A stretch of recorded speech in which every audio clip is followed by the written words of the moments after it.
दोस्तों, आपको पता है कि दुबई के पास इतना पैसा आता कहाँ से है? बहुत से लोगों के ज़हन में यही होगा कि दुबई का शेख ये सब कुछ तेल की खदानों से कमाते हैं। मगर मैं आपको ये इन्फॉर्मेशन के लिए आपको बताता चलूँ कि दुबई के पास जितना भी पैसा है उसका सिर्फ 1% ही उन खदानों से आता है। तो आखिर दुबई के पास ये सब कुछ आता कहाँ से है? आज मैं आपको वही बताने जा रहा हूँ, तो वीडियो के साथ बने रहिए और इस वीडियो को लाइक और चैनल को सब्सक्राइब कर दीजिएगा। दोस्तों, 1990 में एक जगह जो बिल्कुल बंजर थी, जहाँ धूल मिट्टी और रेत के टीलों के अलावा कुछ नहीं था, जहाँ पीने को पानी तक नहीं था, फिर एक शख्स शेख मोहम्मद बिन राशिद अल मखदूम, जिसने इसकी खाई पलट कर रख दी। उसने बड़ी सोच और पुख्ता इरादों के साथ दुबई की बुनियाद रखी। वो दुबई का रूलर, यूएई का पीएम और बेहतरीन विजनरी लीडर है। उसको जो कुछ भी चाहिए वो या तो A1 हो या ओनली वन। यही वजह है कि दुबई, जहाँ रेत के टीलों के अलावा कुछ नहीं था, वह दुनिया की सबसे बड़ी बिल्डिंग बुर्ज खलीफा बना दी गई। जहाँ पानी की कमी थी, वहाँ बड़े बड़े कैनाल्स और फाउंटेन आज की डेट में तेज़ी से तरक्की कर रहे हैं।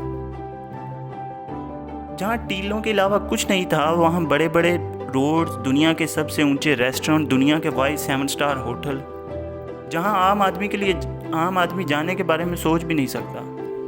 बात अभी यहाँ तक ख़त्म नहीं हुई। यहाँ की जो पुलिस है वो लैम्बोर्गिनी और फरारी जैसी कार में चलती है। दुबई की असली किस्मत चेंज होती है 1958 में, जब शेख राशिद बिन सईद अल मखदूम दुबई का रूलर बने। उन्होंने दुबई को एक गांव से चमकता शहर बना दिया।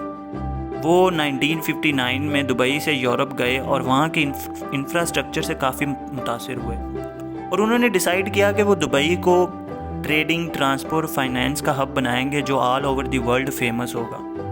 इसके लिए उन्होंने इंफ्रास्ट्रक्चर और इसकी पोर्ट्स पर काफ़ी पैसा लगाना शुरू कर दिया। इसके लिए उन्होंने लोन भी लिए, मगर दुनिया में उनका काफ़ी मजाक भी उड़ाया गया। आखिरकार 1966 में दुबई से तेल निकलना शुरू होता है, मगर नेबर कंट्री की निस्बत ये काफ़ी कम निकलता है। शेख का मानना था कि ऑयल मिल तो गया है, मगर ये ज़्यादा देर तक चलेगा नहीं, इसलिए उसने तेल से हासिल होने वाला पैसा भी इंफ्रास्ट्रक्चर पर लगाना शुरू कर दिया। आहिस्ता ही इर्द गिर्द के 7 किंगडम आपस में मिल गए और एक दुबई बना दिया गया। अब दुबई आहिस्ता तरक्की की राह पर गामजन था। इसको तेल से पैसे आ रहे थे और इसके अलावा एक न्यू पोर्ट जाबिल अली बना दी गई। वहाँ पर खूब शिप्स आ रही थी, अच्छी खासी चदारत हो रही थी। मगर फिर शेख ने एक ऐसा फ़ैसला सुनाया जिसे देखकर सब हैरान रह गए। उसने जाबिल अली, जहाँ पर शिप्स आ रही थीं, टैक्स वगैरह पे कर रही थीं, दुबई की इनकम में अच्छा खासा इजाफा हो रहा था।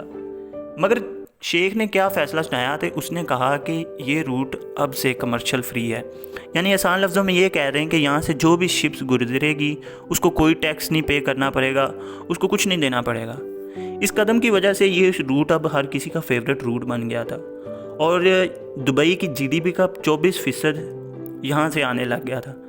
अब दुबई पहले से ज़्यादा तरक्की की राह पर बढ़ रहा था, और ये सब क्रेडिट जाता है शेख राशिद के उस फैसले को जो उसने मुश्किल वक्त में किया था।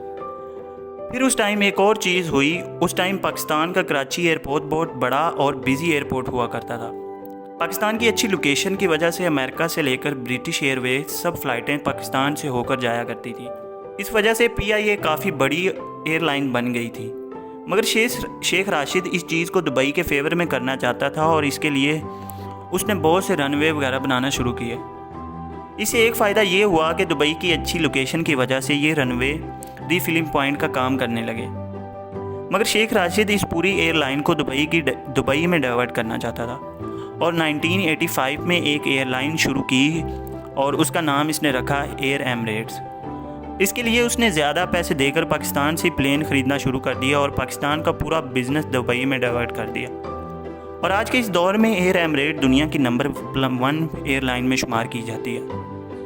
दोस्तों, एयर एमरेट्स के बाद दुबई ने टूरिस्ट स्पॉट बनाने की तरफ तवज्जो दी, और ओपन माइंडेड होकर दुबई की टूरिज़म को ऐसा माहौल फराहम किया कि दुनिया से कोई भी आए वो अपनी मर्ज़ी से जैसे चाहे घूम फिर सकता है। और इसके लिए दुबई में बड़े बड़े होटल्स, शॉपिंग मॉल्स, बड़ी बड़ी बिल्डिंग्स, चेयर लिफ्ट्स, कैनाल्स, और एक सबसे बढ़कर एक साफ़ सुथरा और एक अच्छा माहौल फराहम किया गया।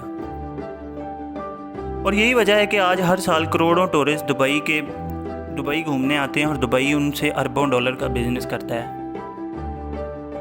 تو یہ کہنا غلط نہیں ہوگا کہ دبئی اپنی زیادہ تر ضروریات ٹورزم سے پوری کرتا ہے۔